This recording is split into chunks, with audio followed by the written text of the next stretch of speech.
Bom, boa tarde a todos. Muito obrigado por estar prestigiando essa live hoje, né, num domingo, final de tarde. E obrigado por ter disponibilizado o tempo de vocês aí para prestigiar então essa apresentação. Ok? Bem, para quem não me conhece, meu nome é Carlos Abe, sou zootecnista aqui da Eco Fazenda Guirra, Fazenda dos Cogumelos, aqui em São Francisco Xavier, São Paulo. E o que me motivou a fazer essa live é que eu tenho recebido muita demanda e muitas perguntas, e também tenho visitado muitas propriedades rurais, e as pessoas têm muita dúvida também na escolha da propriedade rural. As pessoas têm dúvida em relação para quem já tem a propriedade rural também, elas têm dúvidas em relação se a propriedade tem ou não tem condições ou características ou configuração boa para a produção de cogumelos. Tá? Então é sobre essa questão que eu abri essa live para falar um pouquinho, bater um papo aí com vocês, tá bom? Nesse domingo à tarde aqui. Tá bom, então vamos lá. Bem, a primeira coisa que nós temos que pensar é o seguinte: nós precisamos, sempre que vamos escolher uma propriedade rural, eu sempre tem que, nós prestamos atenção, nós sempre imaginamos o mínimo necessário de uma propriedade rural. Isso para qualquer atividade. Então, o que nós precisamos? Olha só, acesso fácil, precisamos de energia elétrica, de preferência trifásico, não que não possa ser monofásico, pode ser monofásico, bifásico, mas o trifásico sempre é melhor, porque principalmente quando você mexe com motores e equipamentos assim, o trifásico permite uma economia de energia maior.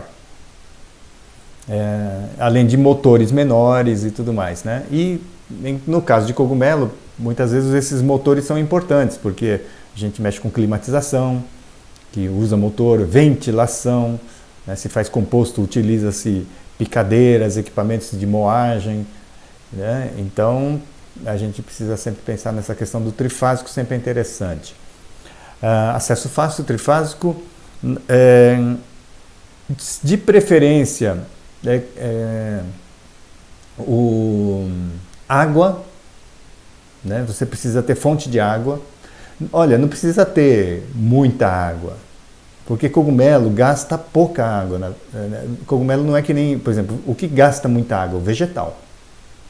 O vegetal gasta muita água devido à questão da irrigação, né? Aquela evaporação a pleno sol, tudo. Então, a demanda de água realmente na agricultura, na parte vegetal, é grande. Então nós precisamos desse acesso fácil, dessa energia elétrica trifásico, uma fonte de água, e água limpa, né, potável, de preferência. E o outro ponto importantíssimo de um projeto, de qualquer projeto, e aí eu vou dizer que não é só projeto agrícola, qualquer projeto, internet. Né? Sinal de internet. Olha, pessoal, eu aqui na fazenda, eu vim para cá em 1994 e como eu sofri, né? Como eu sofri porque não tínhamos internet. Uma dificuldade muito grande, ainda mais que a gente faz exportação de cogumelos medicinais. Então, imagina a dificuldade que era essa comunicação com o Japão, por exemplo. Né, que além da distância geográfica muito grande, a diferença da língua, você tem um problema que é a questão do fuso horário. Quando aqui é dia, horário comercial, lá é noite, o pessoal está dormindo. Né? Então você vê a dificuldade. Então esses 4 pontos são importantes, mas não só para produzir cogumelo. Esses 4 pontos vou dizer que é importante para qualquer propriedade, qualquer atividade que você vai escolher. Né? Eu estou vendo aqui que já estão me mandando perguntas aqui, tá? Mas olha, eu não vou poder responder na sequência que está aqui para mim as perguntas. Por quê? Porque senão eu vou sair fora do meu raciocínio, mas com certeza eu vou chegar nesses pontos que vocês estão colocando aqui, tá? E se por acaso a sua questão que você está mandando aqui no chat não tenha sido respondida através dessa live, me manda um WhatsApp, tá? Se você entrar no meu canal, lá no cabeçalho do meu canal, tem o meu número de WhatsApp lá, ou se não, me manda um e-mail, né, em consultoria@carlosab.com, indicando o seu número de WhatsApp e eu entro em contato, né, e a gente conversa por ali, tá? Porque senão é bastante questão, né, que o pessoal me pergunta, tá? Bom, e aí para cogumelos é importante o clima ameno. Claro que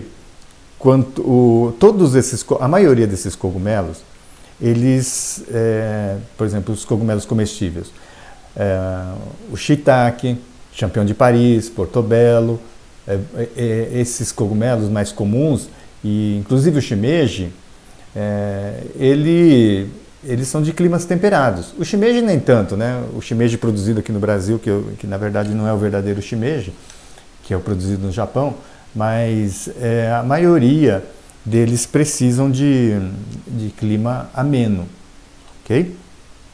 Tá.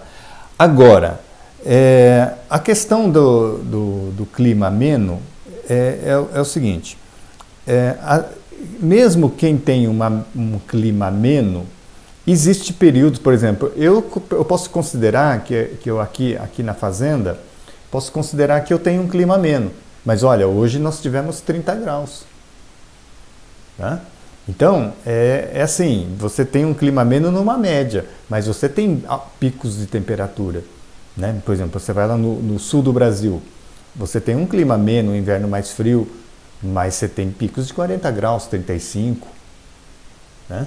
Então, a questão é o seguinte, é claro que a gente procura um clima mais ameno. E essas temperaturas mais amenas, aonde que a gente consegue? Em altitude.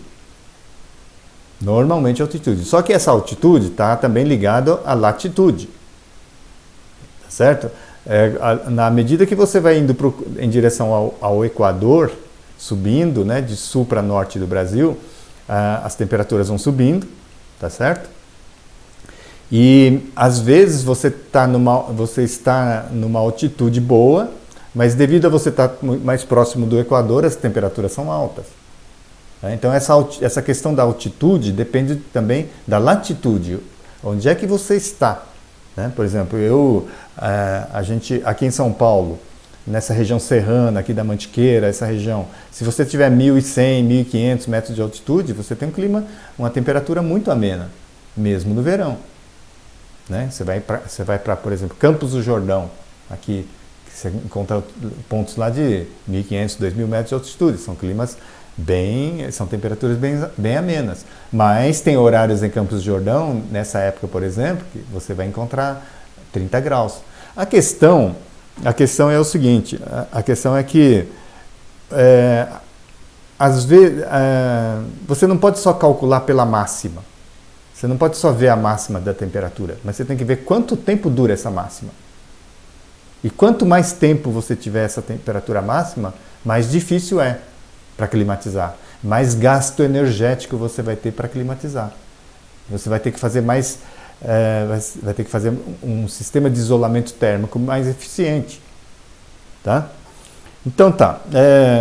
Então olha só, quem vai adquirir uma propriedade no sul do Brasil, ou no centro-oeste brasileiro, ou no nordeste, são condições diferentes. Né? Agora, de preferência, sempre buscar climas mais amenos possíveis. Tá? É claro que se você estiver no nordeste, né? Por exemplo, você está lá na Bahia, existe uma cidade lá que se chama Vitória da Conquista, que me parece, né? Inclusive eu desci uma vez no aeroporto lá e ali estava marcando em torno de 1.000 metros de altitude. E realmente, apesar de ser Bahia, tem um clima ameno. Então, isso é favorável. Tá? Mas nem sempre você consegue essa condição, né? Você não consegue escolher uma área assim de clima ameno com tanta facilidade.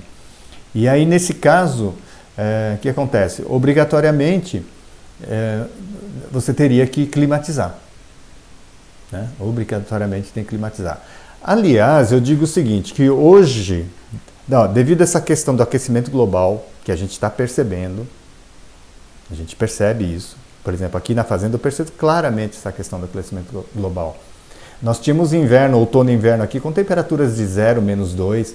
Nós não temos mais essas temperaturas. As temperaturas mínimas de inverno aqui é 7 graus positivo.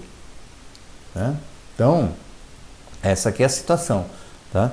Bem, mas quando você vai, então, adquirir uma propriedade, o que acontece? Você tem que ter, em relação a por causa da questão da temperatura, você tem que pensar em duas situações. Ou você procura uma propriedade que tenha proteção de sol, né? Essa proteção de sol seria o quê? Por exemplo, propriedades que têm muita sombra de árvore, propriedades que têm topografia, que, por exemplo, o sol da tarde já não tem uma incidência forte. Né? Então, essas propriedades normalmente são propriedades que têm uma característica interessante para você implantar um projeto de cogumelos, de produção de cogumelos, principalmente no que se refere à questão da climatização. Ok, mas acontece que hoje tem uma outra questão que a gente tem que levar em consideração, que é a questão da energia fotovoltaica. E aí acontece o seguinte: se você estiver numa região quente, alta insolação, e a sua energia elétrica for muito cara, o que acontece? É bom, talvez, você escolher uma propriedade que não seja protegida de sol, mas que seja uma propriedade que tenha alta insolação. Por quê? Porque aí nós fazemos os projetos das salas climatizadas e, em vez de colocar telhado em cima da estrutura, nós colocamos painéis fotovoltaicos. Então, esses painéis fotovoltaicos, eles vão servir de uma barreira, né? Um escudo, que impede que a irradiação solar atinja diretamente a estrutura.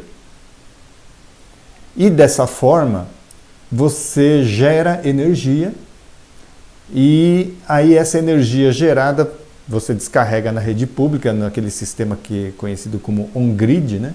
Que não usa baterias, você descarrega na rede pública e depois utiliza esses créditos para abater no seu consumo de energia. E é claro que quanto mais cara a energia elétrica na região, esse investimento se paga mais rápido. Tá? Então, eu tenho projetos que nós fizemos no Centro-Oeste, nós fizemos no Nordeste, em regiões muito quentes, onde a gente trabalha já dentro desse conceito colocando a estrutura a pleno sol. Né? Já em regiões de energia elétrica mais barata, talvez seja interessante você colocar essas estruturas mais protegidas do sol. Tá? E talvez não utilizar, não fazer o investimento nos painéis fotovoltaicos. Ok? Bem, mas essa questão é uma questão que é uma decisão que tem que ser tomada caso a caso. Tá? Porque cada região tem uma tarifa de energia elétrica diferente, cada região tem um grau de insolação diferente, cada propriedade rural tem uma topografia diferente, né? Então tem que se estudar muito bem essa questão. Tá? Bem, e aí existem as outras fontes energéticas, né, que são a eólica, hidroelétrica, enfim, tem todas essas opções. Tá? Mas tudo isso, então, todos esses investimentos têm que ser estudados em função do custo da tarifa energética na sua região, ok? E, naturalmente, o investimento, né? Bem, agora, olha só. Quando nós falamos cogumelos, nós estamos falando em várias espécies diferentes de cogumelo, várias espécies e variedades diferentes. E muitas vezes técnicas de produções diferenciadas. Tá? Por exemplo, uma coisa é você fala assim, eu quero produzir shiitake. Ok, mas você tem a possibilidade de produzir shiitake nas toras, ou você tem a possibilidade de produzir shiitake nos blocos axênicos. Então, isso também já vai mudar os seus critérios de aquisição de uma propriedade. Se o seu interesse é produzir shiitake em toras, então, naturalmente, você tem que procurar uma propriedade que tenha floresta. Que tipo de floresta? Floresta Mata Atlântica. Floresta Mata Atlântica. Com bastante umidade, né, sombra, clima ameno. E seria interessante você ter um plantio paralelo para a produção das toras. Ok? Agora, essa produção das toras, hoje eu não estou recomendando mais o plantio de eucalipto. Hoje nós estamos recomendando o plantio de kunugi. Depois vocês olhem no meu canal que eu falo sobre esse plantio de kunugi, que é excelente negócio. Excelente negócio. Então, às vezes você tem uma propriedade que tem floresta, Mata Atlântica, ou mesmo pode ser plantio de pinos adensado também. O problema do pinus adensado é que uma hora você vai cortar, então você vai perder essa sombra. Tá? Agora, essas áreas de reserva, os tais 20% que você é obrigado a deixar na propriedade, que não vai te render nada, você poderia então utilizar esses 20% para plantar shiitake em toras. E teria que reservar uma área de campo de pelo menos 5 hectares para plantar o kunugi. Tá? Então, se você tem esse projeto, então você precisaria, olha só, você já está precisando aí de em torno de 6 hectares, uma propriedade de 6 hectares. Né? Considerando esses 20% de floresta, né? De reserva legal, e mais a área de campo. Vamos falar de 6 a 7 hectares aí. Tá? E precisamos de água, naturalmente, né? Energia elétrica, essa coisa toda. Tá? Agora, uma propriedade desse tamanho, se você investir um pouco mais, ampliar um pouquinho mais a área, o que acontece? Você pode colocar também nessa propriedade a produção de outros cogumelos climatizados. Então, por exemplo, você pode produzir champignon de Paris, portobello, shimeji. E a sala, o módulo comercial de desses cogumelos, são módulos, em termos de metro quadrado, muito pequenos. Né? Por exemplo, o módulo comercial de produção de shimeji, champignon de Paris ou portobello, ela é uma área de 400, 500 metros quadrados, com 3 salas. Né? Com 3 salas, com a sala de processamento, incubação. Então são áreas muito pequenas e que produzem muito cogumelo. Por quê? Porque a produção é em estantes e prateleiras. Tá? Então você consegue uma alta produção em pequena área. E então uma coisa também importante que eu vou dizer para vocês, olha só. Propriedade rural pequena, na hora que você escolhe a atividade, né, porque aqui nós estamos falando em escolher a propriedade, agora eu vou falar assim, em escolher, se você tem uma propriedade rural pequena, você tem alguns critérios importantes que você tem que utilizar para escolher qual atividade você vai implantar nessa pequena propriedade rural. Né? E a pequena propriedade rural, ela tem um tripé fundamental. Tá? Que ele tem que ser... Você tem que procurar uma atividade que tenha, que consiga produzir em escala, em pequena área, que tenha algum produto que tenha alto valor agregado e que tenha ciclo curto. E qual é essa atividade?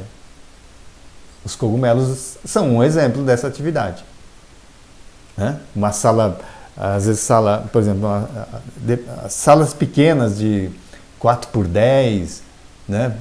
que não é uma sala comercial, mas assim, são salas pequenas que a depender da estratégia de venda, né, do esquema de venda que você faz, você consegue numa sala dessa, em 2 meses, 20, 25 mil reais de receita.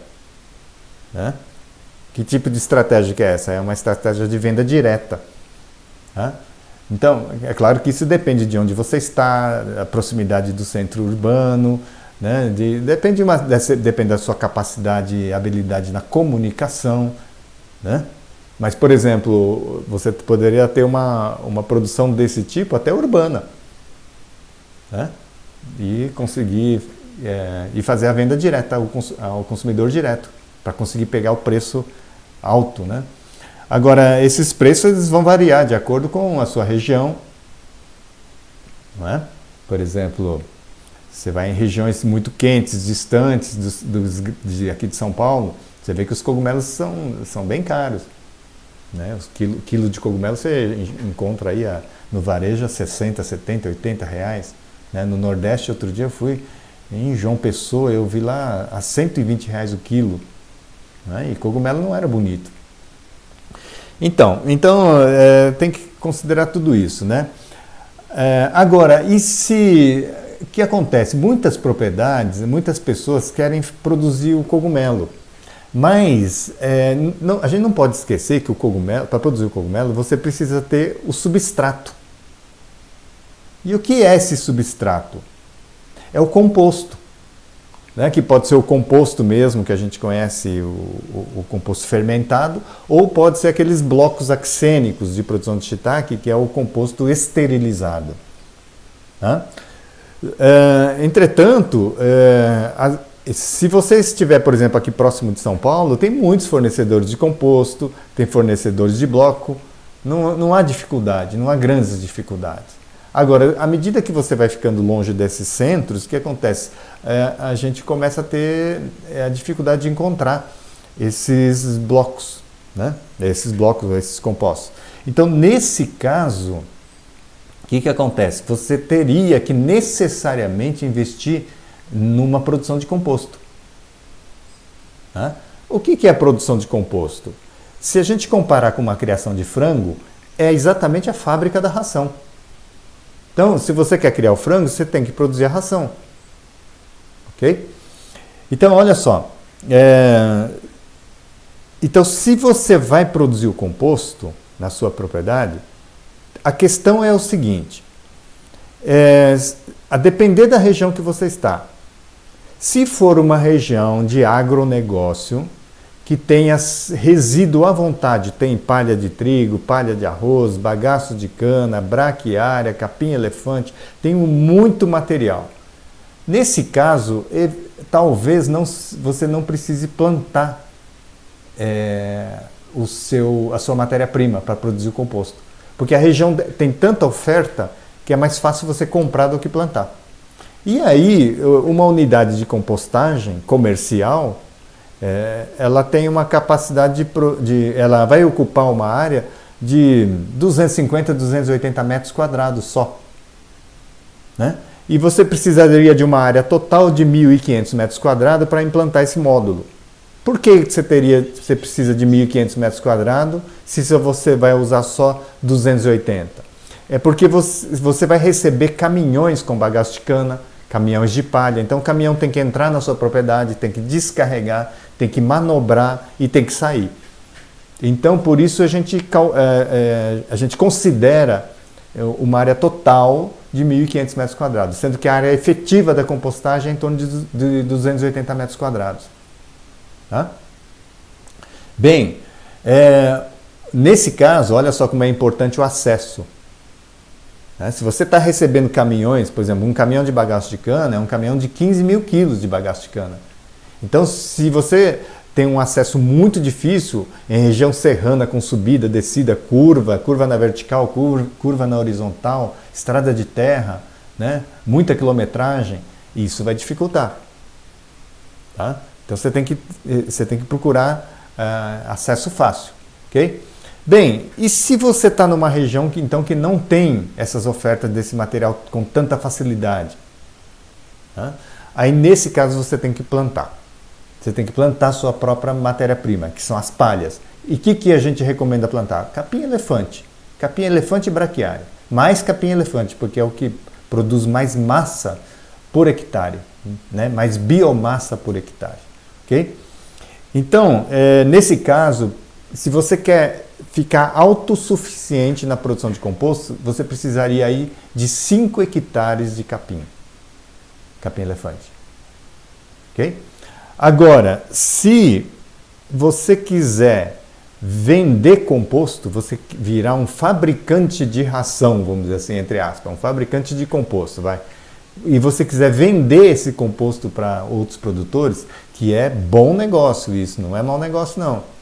Tá? Ninguém pensa nisso, mas vender composto é um bom negócio.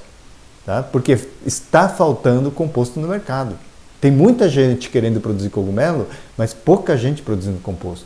Tem muita gente querendo criar frango, mas pouca gente produzindo a ração. Entendeu? É isso que está acontecendo. Então, os valores de compostos no mercado estão elevados. Ok? E, então, isso cria uma oportunidade de investimento aí na área de produção de composto. Olha, quem quiser fazer composto, quem quiser entrar nessa área da compostagem, eu tenho, agora no mês de abril, nós vamos, abril, né, agora mês que vem, nós vamos ter aqui na fazenda o estágio de compostagem. São 2 dias, esse estágio é completo, tá? Ele vai projeto, memorial descritivo, toda a parte da tecnologia, da metodologia para fazer composto de shimeji, champignon de Paris, portobello, shimeji branco, cinza, hirataki salmão, inclusive dá para fazer composto até de psilocybe cubensis. Tá? Olha só, então nós vamos estar fazendo esse treinamento, e esse treinamento já dentro do pacote de treinamento a gente já dá mais 10 meses de acompanhamento, tá? Onde a gente vai acompanhando cada produtor para que ele faça a compostagem perfeitamente. Tá bom? Então, olha só, então você vê como é que vai mudando, né? A depender do que você está querendo montar, que você tem que tipo de propriedades que você tem que adquirir, qual a dimensão dessa propriedade, localização. Tá? Em relação à questão do bagaço de cana, olha só, existe 2 tipos de bagaço de cana. Tá? Existe o bagaço de cana de usina de álcool e açúcar, e existe o bagaço de cana de alambiques, da produção de cachaça. Qual é o melhor bagaço? É o bagaço do alambique. Fisicamente ele é melhor. Então, se você vai comprar uma propriedade, adquirir um terreno e está querendo fazer composto, prefira comprar uma propriedade que esteja próximo de um alambique. Tá? Não que não dê para fazer composto com bagaço de cana de usina, dá para fazer. Só que a gente tem que fazer algumas alterações na fórmula para que esse bagaço da usina ele permitir mais entrada de ar na pilha de composto. Tá? Mas isso a gente resolve por questões de fórmula, tá? Através da formulação. Tá bom? Bem, então, essa questão aí. Tá? Agora, se você for produzir shiitake em blocos axênicos, aí é o seguinte, normalmente, quem produz shiitake em bloco não fabrica o seu próprio bloco. Por que acontece isso? Porque a tecnologia para a produção do bloco é uma tecnologia que exige mais equipamentos, e são equipamentos caros. Então, por exemplo, a gente usa caldeira, nós temos que usar autoclaves, nós temos que ter câmara de fluxo laminar, nós precisamos ter áreas estéreis, né? E com isso o investimento vai crescendo. Então, quem normalmente produz, olha só, o produtor que decide produzir blocos axênicos, normalmente, quando ele vai fazer esse investimento não só para produzir bloco para ele. Ele faz esse investimento já para produzir bloco para vender para outros produtores. Porque senão não compensa o tamanho do investimento. Entende? Então, normalmente é isso que acontece, tá? Agora, é o seguinte, Se você quer fazer esses blocos, dá para fazer. Só que não basta ter dinheiro, não basta ter os equipamentos e nem a tecnologia. Você precisa, essa propriedade que você escolher, precisa estar num local onde tenha muita oferta de serragem. E tem que ser serragem de eucalipto. Não pode ter misturas nessa serragem, tem que ser serragem de eucalipto. E olha, e não pode ter uma serraria só na região, porque senão você arrumou um sócio. No começo ele começa a vender, ele começa até a dar serragem para você, na hora que ele percebe que você está ganhando dinheiro com a serragem, ele começa a subir o preço da serragem. Entende? Então, se você quer se aventurar a entrar nesse mercado de produção de blocos axênicos, então você precisa olhar a região, se é uma região produtora de serragem, de eucalipto. Tá bom? Bem, e também tem que pensar o seguinte, que o investimento vai ser bem maior. Né?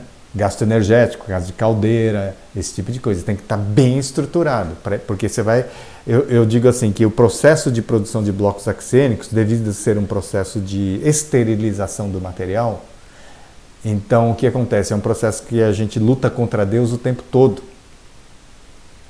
E isso exige equipamento, exige método, né? E exige atenção o tempo todo. Ok? Tá, mas se vocês, quem quiser fazer um projeto desse tipo, entre em contato comigo, a gente monta o projeto. Tá? Dimensiona equipamentos, tudo. Nós temos a metodologia completa. Outra coisa, normalmente, uma unidade mínima de produção de blocos, se você vai atender a sua produção e atender a produção do terceiro, é uma unidade mínima ótima, né, vamos dizer assim, porque pode fazer bem pequeno também, claro, né, mas assim, em termos de otimização de investimento, seriam unidades aí que produzam em torno de 25 a 30 mil blocos por mês, tá bom? Para montar um módulo desse de produção de blocos, não precisa de área grande. Né? Na verdade, você tendo aí mais ou menos 400, 500 metros quadrados, você já montou uma unidade dessa. Mas aí aquele tal negócio, você precisa de mais 1.500 metros quadrados também de área livre para o caminhão basculante ou o caminhão trazer a serragem para descarregar, manobrar, sair. Né? Sempre bom ter um espaço a mais. Tá bom? Ok.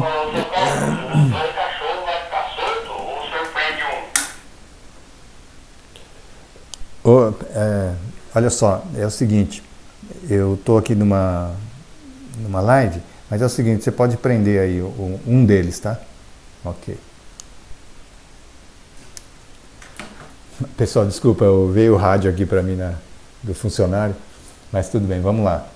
É que eu tô transmitindo daqui, mas eu estou aqui na fazenda, tá? Aliás, eu moro aqui na fazenda desde 94, tá? E por isso que eu estou falando tudo isso, né? Porque realmente eu vejo que muitas vezes a pessoa tem muita dúvida em relação a isso. Agora, eu tenho uma propriedade com características muito interessantes, né? A minha propriedade tem Mata Atlântica, eu tenho área para plantar cunugui, eu tenho água. O ponto fraco meu aqui é o acesso. Eu estou a 50 quilômetros da cidade de São José dos Campos e tenho aí 20 quilômetros de estrada de terra em região de serra. Então, isso é um fator que me atrapalhou bastante e eu tenho trifásico aqui, mas eu tinha um problema, eu tive muitos anos aqui sem telefonia. Nem era internet, eu não tinha telefone aqui. Então, isso me obrigava a manter uma estrutura na cidade para operar. Entende?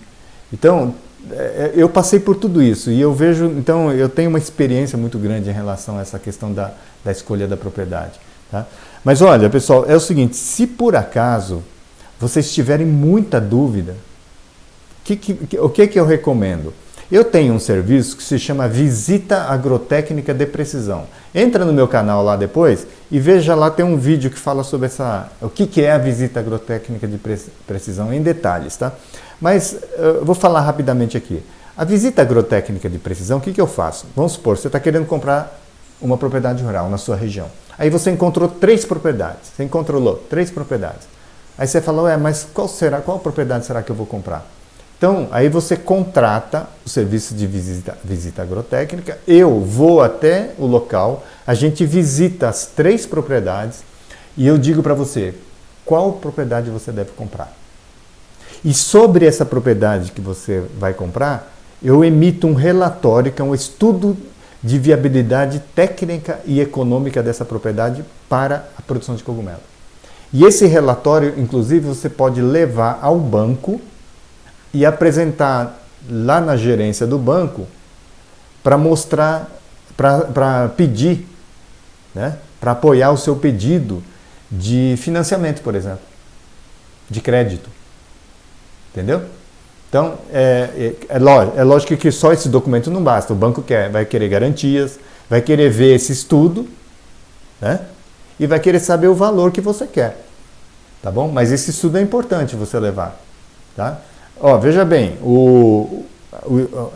esse estudo, a visita agrotécnica de precisão, ela não traz projeto, tá? Não vai ensinar você a fazer. Vai mostrar o que a propriedade pode fazer, quanto ela pode fazer, onde pode fazer, quanto vai se gastar antes de gastar. Qual a rentabilidade, payback, é um estudo. Você vai ter um estudo, uma projeção da sua propriedade. Ok? Segundo a minha visão, a minha experiência. Ok? Então, isso é a visita agrotécnica de precisão, que muitas vezes o pessoal utiliza para tomada de decisão de compra, de arrendamento, tá? E agora, quem tem a propriedade rural já também contrata para fazer esse estudo específico, né, da área já, tá bom? Não vai comprar a propriedade primeiro para depois contratar a visita, hein? Antes de comprar, contrata a visita, para comprar certo, tá bom? Então tá, é isso aí. Bem, pessoal, então, vocês viram, né, que tem uma série de questões que a gente tem que levar em consideração para compra para decisão de compra da propriedade. Tá? E eu falei a respeito agora do arrendamento. A questão do arrendamento é o seguinte: a questão do arrendamento é que você vai entrar numa propriedade de terceiro. E aí, nesse caso, o que acontece? Quanto menos você imobilizar a estrutura nesse terreno, melhor. Porque a hora que você sair dali, você não vai poder levar. Né? A não ser que a estrutura seja desmontável, tudo bem, você vai conseguir levar. Mas sempre que você desmonta alguma coisa para montar, não fica igual, né? Entendeu? É que nem guarda-roupa, né? Que você desmonta, depois vai montar, já não encaixa uma peça, a porta já não fecha direito, sempre tem esses problemas. Então, o que você vai fazer? Se for arrendamento, procura arrendar propriedades que tenham estruturas. Barracão, né? Que já tenha pátios, né? Que tenha salas, que tenha casa, que tenha energia elétrica já instalada, que tenha tudo já pensado ali. Tá? Aí isso ajuda a você evitar imobilizar muito capital. Tá? Agora, sempre que você faz adaptações, dificilmente você consegue fazer uma adaptação perfeita, porque as medidas muitas vezes não batem, entende? Então você tem que estar ciente de que quando você vai aproveitar estruturas, você vai estar fazendo um investimento que nem sempre é o ideal, tá certo? Okay? Bom, olha só, em linhas gerais, para cogumelo, olha só, o que a gente precisa, né? Precisamos de clima ameno, né? Precisamos de acesso fácil, sim, e também acesso ao mercado fácil. Então, se você quanto mais próximo se a propriedade estiver do mercado consumidor, é claro que a logística é muito mais barata, muito mais fácil, tá certo? Agora, olha só aqui em São Paulo, tá? Nós vamos falar aqui da cidade de São Paulo. Eu sei que tem gente me ouvindo aqui de norte a sul do país, de leste a oeste, mas assim, quem está aqui próximo da cidade de São Paulo, que tem propriedades aqui no entorno da grande São Paulo, né? Vamos falar assim, Ibiúna, Atibaia, né? Essas regiões aqui todinha, Juquitiba. Quem está nessa região, quem está pensando em comprar sul de Minas, tá? Sul de Minas, pela Fernão Dias.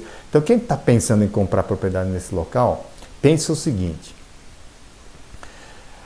a hora que o governo terminar o Rodoanel de São Paulo, que está faltando só o trecho norte do Rodoanel para ser terminado. 3/4 do Rodoanel já estão prontos, mas falta um trecho do trecho norte do Rodoanel para ficar pronto. E é o trecho mais importante do Rodoanel. Sabe por quê? Porque ele pega a rodovia Anhanguera e Bandeirantes, que pega todo o interior de São Paulo. Ele vai pegar Belo Horizonte até São Paulo pela Fernão Dias, e ele vai pegar Rio de Janeiro a São Paulo pela rodovia Presidente Dutra. Essa alça norte do Rodoanel, em termos de acesso a São Paulo, é importantíssimo.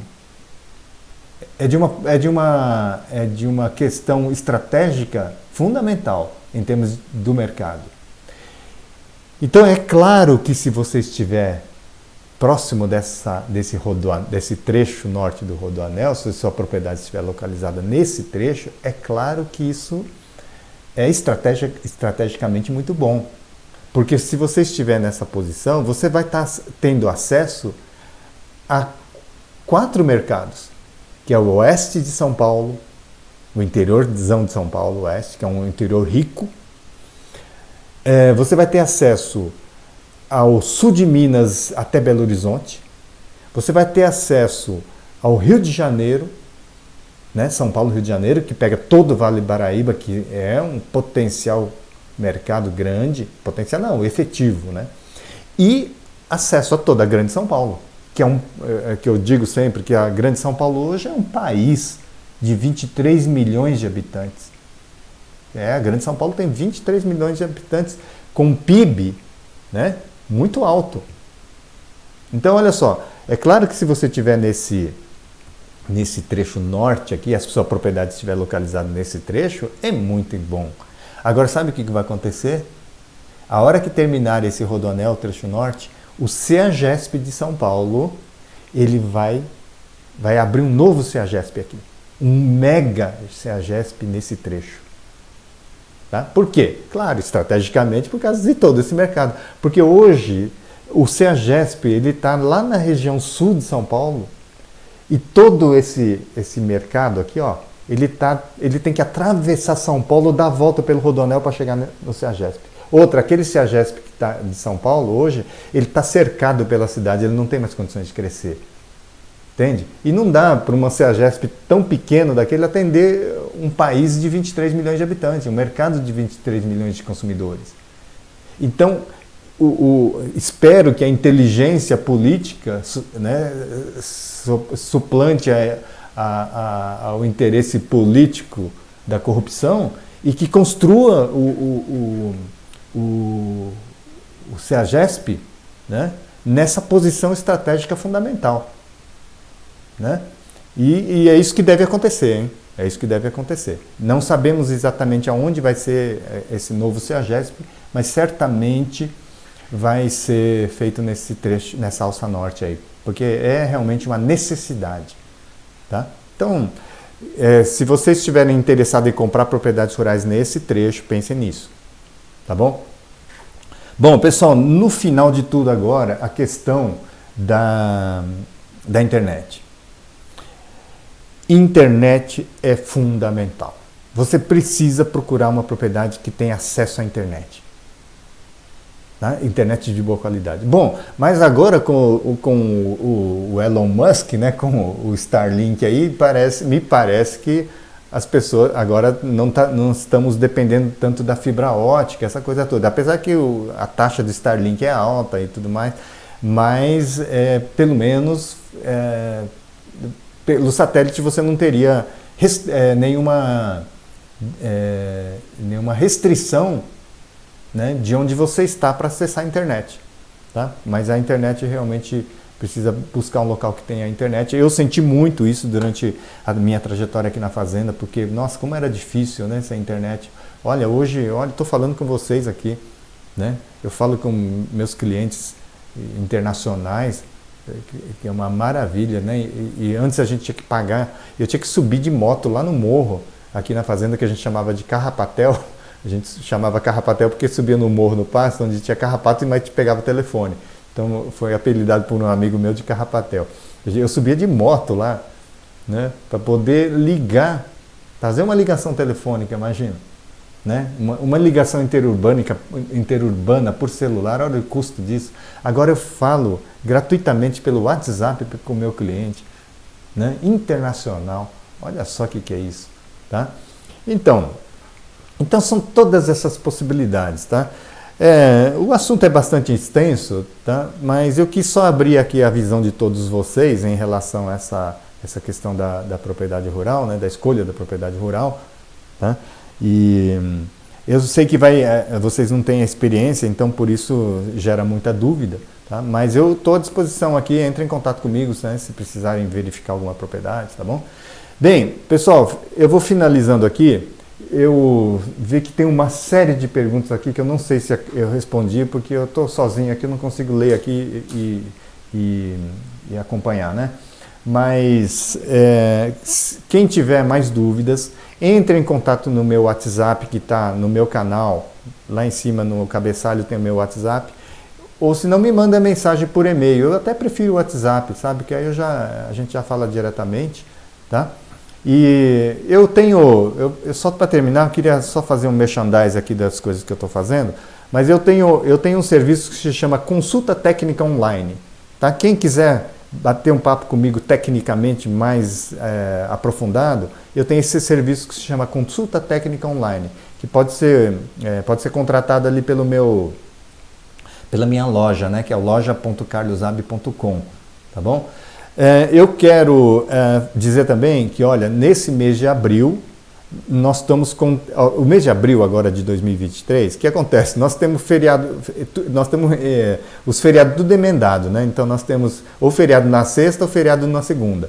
Então nós temos a Páscoa, nós temos o feriado Tiradentes e nós temos o feriado do Dia do Trabalho, que é 1º de maio, mas que emenda 30, 31 de abril, né? Entendeu? Então, o que acontece? Eu juntei os cursos, fiz uma programação para encaixar nesses feriados, tá bom? E aí quem quiser ver a grade desses cursos, entra no site projetocogumelos.org, que é onde é divulgada a nossa agenda, ou se não, entra diretamente na minha loja, né, que é o https://loja.carlosab.com. E lá você consegue também ver toda a programação, toda a agenda dos cursos presenciais. Quem não pode vir até a fazenda, tem os cursos EAD, à distância, tá bom? Então, é isso que eu queria deixar a mensagem para vocês. E não esquecendo, eu gostaria de convidá-los já, também para quem gosta de cogumelos, para quem gosta de arte, natureza, né, boa comida, música. E venham aqui para o 2º Festival do Shiitake, na Ecofazenda Guirra. Nós vamos fazer aqui dia 3 de junho, no sábado, na Semana do Meio Ambiente, tá? No auge do outono. No auge do outono. E vocês olham lá no meu canal também, eu vou colocar esses links todos aqui na descrição dessa live, tá bom? Mas entra lá no meu site, no meu canal, que tem o vídeo promocional do festival, do 2º Festival do Shiitake, aqui na Ecofazenda Guirra, Fazenda dos Cogumelos. Tá bom, pessoal? Bem, eu vou ficando por aqui. Eu quero agradecê-los imensamente por prestigiar a minha live hoje, aqui, né, num domingo à tarde, onde estaria todo mundo descansando, né? E também agradecer a todos por tantos elogios e palavras de carinho que o pessoal tem mandado aqui no meu canal, né, nos comentários. Agradeço às pessoas que se inscreveram no meu canal, as pessoas que curtem o meu canal, e eu gostaria de pedir a todos que curtam o meu canal, né, para que essas minhas informações elas cheguem mais aos outros produtores, às outras pessoas, porque uma das minhas missões aqui é realmente apoiar os produtores rurais, principalmente esse pessoal que está começando, está querendo mudar de vida, que está querendo morar no campo, vivendo no campo, vivendo do campo, né? Eu tenho essa carga de experiência de ter atravessado essa trajetória, né? Em várias épocas diferentes, em situações diferentes, né? Com e sem internet, né?